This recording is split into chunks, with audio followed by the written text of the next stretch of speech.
অনির্বাণ আমার বন্ধু। অনির্বাণের সাথে যখন আমার দ্বিতীয়বার দেখা হয়েছিল তখন সময়টা ছিল বড় অদ্ভুত।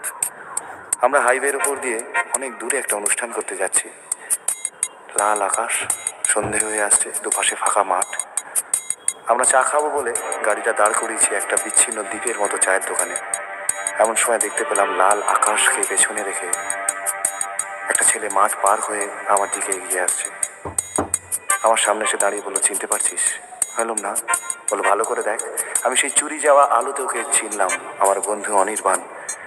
আমার চোখের সামনে পুরনো দিনগুলো ছায়াছবির মতো ভেসে উঠছে। আমি ওকে প্রশ্ন করলাম, অনির্বাণ তুই এখানে? ও বলল, তাই তো কথা ছিল বন্ধু, আমাদের তো এখানেই থাকার কথা ছিল। আমার পায়ের নিচ থেকে মাটি সরে যাচ্ছে। আমি খুব বোকার মতো ওকে প্রশ্ন করলাম, অনির্বাণ কি করছিস এখন? ও বলল, যা কথা ছিল বন্ধু, মানুষের মাঝখানেই আছি। আমি আর দাঁড়িয়ে থাকতে পারছি না, একটা অপরাধ বোধ আমাকে গ্রাস করছে। ও বলল, তো দেরি হয়ে যাচ্ছে। আমি গাড়িতে গিয়ে বসলাম। ও জানলার কাছে এসে বললো, এখন তো তোর নাম হয়ে গেছে, তুই তো বিখ্যাত হয়ে গেছিস, সুখেই আছিস, কি বল? আমার গাড়ি স্টার্ট নিয়ে নিয়েছে। অনির্বাণ আমার জীবন থেকে মিলেই যাচ্ছে।